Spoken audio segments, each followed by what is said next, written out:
Iglesia de Cristo Obrero de Eladio Dieste. Eladio Dieste nace en Artigas, Uruguay, en 1917 y fallece en Montevideo en el año 2000. Se licenció en 1943 en la Facultad de Ingeniería de Montevideo, entrando en ella al año siguiente como profesor. También calculaba y construía con el hormigón armado para diversas compañías privadas. Interesado por el ladrillo como material estructural, Dieste le propone al arquitecto Antonio Bonet sustituir las cáscaras de hormigón armado de las bóvedas que debían de cubrir la casa Berlingeri por cáscaras de una sola hoja de ladrillo colocadas en plano, introduciendo armadura de acero en las juntas de mortero y utilizando como medio auxiliar una cimbra móvil.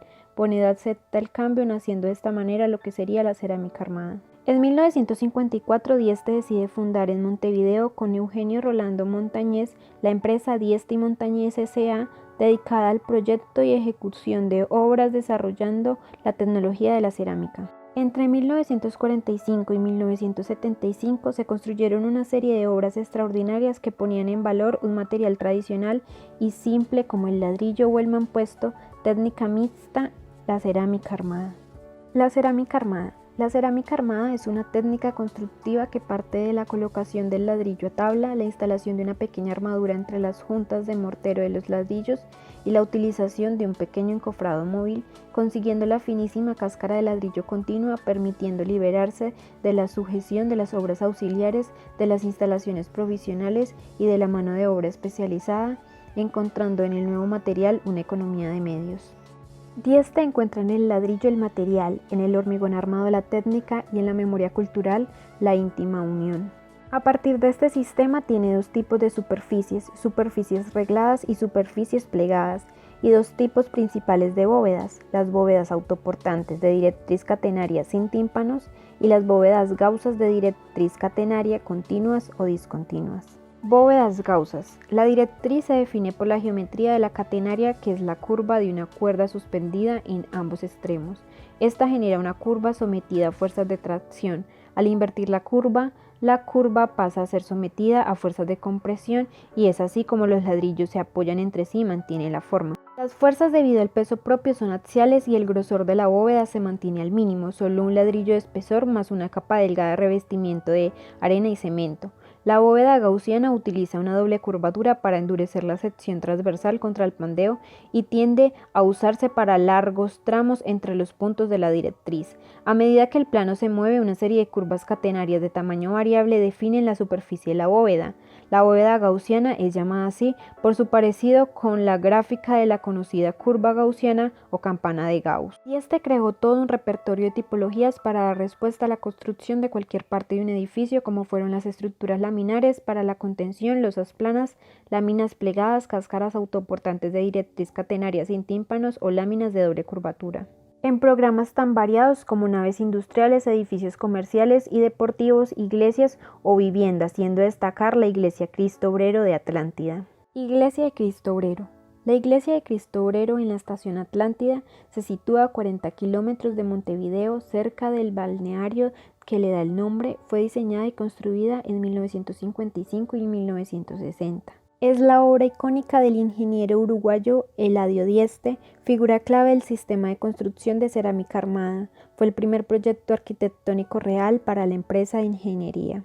Planteamiento arquitectónico. Sin programa previo, solo conociendo el número de fieles que debía de acoger, crea una caja única de 16 por 30 metros, una sola directriz donde nave y presbiterio se integran en un solo espacio. El desafío ante el ingeniero era construir una nave con más de 16 metros de ancho de ladrillo reforzado sin tensores en el interior, es decir, construir el espacio de una iglesia pero no un cobertizo, con un sistema de construcción que solo el diseñador había utilizado en ese momento para cobertizos. La Iglesia de Cristo Obrero es un conjunto de 3 partes. Primero, el bautisterio debajo del templo pero comunicado con la nave. Segundo, el templo. Y tercero, el campanario separado a más de 10 metros del lado oeste del templo. En términos de estructura y técnica de construcción, cada uno de ellos tiene su propia identidad. Materiales. Cerámica. Ladrillos, bovedillas, ticholos y tejuelas, como comúnmente son llamados en Uruguay. Son livianos, lo que permite el ahorro de acero, son de buen aislante térmico, tienen buen comportamiento acústico, evita problemas de humedad, es económico, deformables, con menor coeficiente de elasticidad que el hormigón, alta disponibilidad en el medio, son fácilmente transportables y manipulables y no implican tecnología complicada y en general no necesitan mano de obra especializada. Armaduras. Longitudinales para que las bóvedas actúen como conjunto y resistan al pandeo o los efectos del viento. Generalmente se colocan entre ladrillo y ladrillo o cada dos bovedillas. Transversales en la obra de Eladio Dieste son puramente constructivas y se colocan entre pieza y pieza. Superficiales, malla fina de alambre electrosoldado en el alisado. Mortero. Las piezas cerámicas se unen con mortero de arena y Portland, las bóvedas se terminan con un alisado de arena y Portland. En las bóvedas de Dieste, cuando se utiliza cerámica hueca, se tapan previamente los huecos adyacentes con una delgada capa de mortero para que la armadura de las juntas quede recubierta. Proceso constructivo. Primero cimentación, segundo bautisterio, tercero muros, cuarto vigas, quinto cubiertas, sexto cerramiento y séptimo campanario. Las obras para el conjunto de la iglesia de Cristo Obrero comenzaron con la nivelación del terreno, los cimientos de las pilas y la construcción del bautisterio subterráneo. El material aparentemente predominante, el ladrillo en diferentes formatos, fue objeto de múltiples experiencias en el sitio, tanto estructurales como constructivas. Cimentación. Los cimientos se conforman por pilotes de 15 centímetros de diámetro y 5 metros de profundidad y una serie de vigas de fundación de 30 centímetros. Bautisterio. El espacio para el bautisterio fue excavado hasta la profundidad necesaria con el plan circular proyectado. Se construyó una única pared circular sobre una viga de carga de hormigón armado que se encontraba en la cabeza de los pilotes. Con refuerzos sobre cada pila, el muro se construyó dejando 15 centímetros del suelo excavado y el borde vacío redondeado se llenó con mortero de agua y cemento repelente al agua. El templo.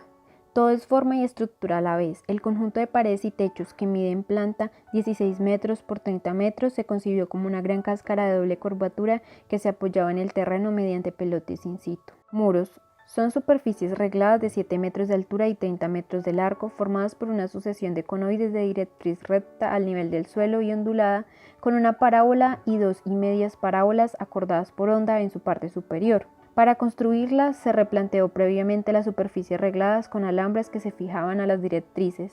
Los obreros no tenían más que seguir en la colocación de los ladrillos los hilos que definían la superficie. A la altura de 1,13 metros en la sección de la pared lateral este se construyó el nicho previsto para la imagen de la Virgen de Lourdes. Es una caja rígida, una especie de pirámide discontinua horizontal hecha de baldosas cerámicas reforzadas. Su recinto con una lámina de ónix. La racionalidad de las baldosas reforzadas, un material con bajo consumo de hierro y cemento, contrasta con el corte de los ladrillos hecho uno por uno con el ángulo necesario para dar la perspectiva correcta a la pieza religiosa y con el cuidado del autor en el detalle de la luz de fondo. El espesor del muro es de 30 centímetros, la armadura de alambre de 3 milímetros dispuesta en las hiladas es de solo medio kilo por metro cuadrado, suficiente para la resistencia parcial de la pared y para darle unidad estructural. Viga curva. La pared se ancló al contrapiso de mortero de arena y Portland y se terminó por una carrera horizontal que hace de alero y absorbe los empujes de la bóveda. Construida como parte de las paredes, estas vigas de hormigón armado son también el borde del plano estrecho del techo. Es mixto de ladrillo y hormigón. El cambio de material fue provisto de la resistencia a las tensiones de la barra de acero. En los valles de las bóvedas se ejercerían sobre una pieza estructural, teniendo en cuenta que las tejas reforzadas no funcionarían como una pieza monolítica como lo haría el concreto. 4 barras de 32 milímetros estaban dispuestas lado a lado de la estructura por estar dentro de la superficie ondulada. Para hacer rígido el conjunto estructural tuvieron que trabajar junto con las vigas geométricamente complejas en la parte superior de las paredes. Después de su finalización, las 2 paredes laterales del edificio tenían que tener exactamente la misma altura en toda su longitud para colocar el encofrado para la construcción del techo en el perfecto equilibrio. Hasta eso las paredes no eran estables por sí mismas. Cubierta. El techo es una bóveda gaussa de ladrillo armado con una fina capa de tejuela cerámica porosa muy aislante y liviana. La luz media de las bóvedas es de 16 metros, la máxima de 18,80 metros y la flecha varía de 7 centímetros a 1,47 centímetros, con lo que el valle de la onda es casi horizontal. En el valle se alojan los tensores que resisten el empuje de las bóvedas anclados en las carreras de coronamiento de los muros. Las armaduras de las bóvedas es de 2 kilómetros por metro cuadrado, alojadas en las juntas de las piezas cerámicas. Todas las secciones transversales del techo son catenarias de flecha variable entre los límites ya citados. Durante la construcción el techo trabaja como bóveda gaussa, luego como cáscara autoportante. La pieza crucial para su fabricación fue el encofrado para construirlo. La pieza de madera utilizada para formar las paredes laterales es la pieza central. La forma particular del techo fue el resultado del emplazamiento necesario de las barras tensoras entre las paredes laterales dentro del techo. La construcción del molde para construir el techo abovedado para la iglesia en sí comenzó en el sitio mientras se terminaban las paredes curvas. Fue construido completamente en el suelo, justo debajo del lugar donde se usaría por primera vez, con tablones de maderas, clavos y alambres de la manera más barata posible. Después de que se terminó, la pieza, con 6 metros de ancho y una longitud variable de 16 a 18,80 metros, se elevó y niveló en ambos lados en relación con las vigas curvas. Secuencia de armado de las bóvedas de Dieste. Primero se realiza el molde. Segundo se coloca las cerámicas. Tercero se llena con mortero hasta la mitad de las juntas. Cuarto se colocan las armaduras longitudinales y transversales. Quinto se termina el llenado de las juntas. Sexto, se realiza el alisado con la malla. Séptimo, se corre el molde y se comienza nuevamente. Cerramientos. Dado que la estructura de la nave con curvas en las paredes y en el techo es bastante rígida, las fachadas norte y sur implicaron el diseño y la construcción de dos estructuras individuales capaces de soportar su propia estabilidad. No están conectadas con el conjunto rígido, ambos tienen sus propias funciones como el coro sobre la entrada y la oficina parroquial detrás del presbiterio. El desempeño estructural de estos componentes en la iglesia es un tema en sí mismo. Campanario. La plataforma de ladrillo fue de ese modo el resultado de consideraciones estéticas y estructurales. La pared circular es mayormente hueca en consideraciones al viento, ya que la torre no tenía el peso del agua en la parte superior. En la disposición de los ladrillos prevalece el sentido vertical, considerando el significado de la torre y su rendimiento estructural. Los escalones fueron prefabricados en el suelo cerca de la estructura, luego se elevaron a su lugar utilizando la torre como andamio a medida que crecía. Las barras de los escalones estaban conectados a las dispuestas horizontalmente en el pilar de la torre. Estructura. El conjunto de paredes y bóvedas es de gran rigidez transversal y la que forman una suerte de pórtico superficial. ¿Cómo se transmitirán sus esfuerzos a la viga de borde? Lo primero, por tanto, es establecer qué parte trabaja realmente como bóveda, determinando para qué sección transversal seguía siendo mayor el desarrollo de la bóveda que su cuerda, teniendo desde luego en cuenta el acortamiento por comprensión de este desarrollo, el alargamiento de la cuerda por el estiramiento de los tensores y las flexiones de la viga de coronamiento. Esto definía una sección crítica yendo hacia el lado de las mayores curvaturas. A pequeñas distancias de la sección crítica ya era seguro que estábamos en la zona que trabaja como bóveda. La distancia de la cresta de la ondulación y trabajan como bóvedas con un margen amplio de seguridad. El valle cuelga de estas zonas de las bóvedas. Conclusiones. La cerámica armada, un producto de la innovación y experimentación. Una teoría nace para dar forma a una intuición o para comprender un hecho no explicado. Al principio burda, se va precisando y enriqueciendo, ganando en generalidad, hasta llegar a una forma en la que sus orígenes, generalmente humildes, se olvidan y sus consecuencias, aparentemente así como independiente de todos los supuestos tácitos o en su momento expreso, presentes en el proceso que le dio nacimiento. Este ha sido el caso de la cerámica armada. Dieste, 1983. Eladio Dieste, un ejemplo de ética profesional. Esta nueva forma de construir, en la que eleva el ladrillo a expresión propia y en la que el hierro hace posible la gran actividad del gran lenguaje, le hace asomarse a toda la ingente masa de la sabiduría constructiva tradicional, olvidada en aras de una fingida modernidad, pero también liberándolo de las fórmulas tradicionales donde se utilizó el ladrillo a las exigencias requeridas.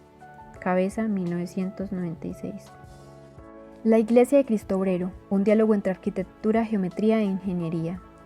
La Iglesia de Cristo Obrero y sus formas expresivas y monumentalidad están vinculadas a las soluciones geométricas para cubrir espacios de trabajos libres.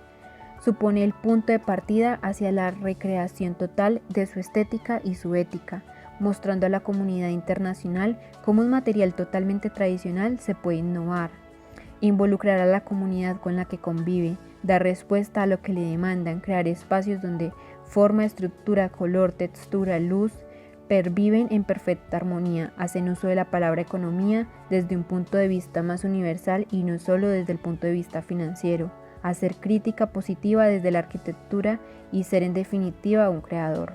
Marín, 2000.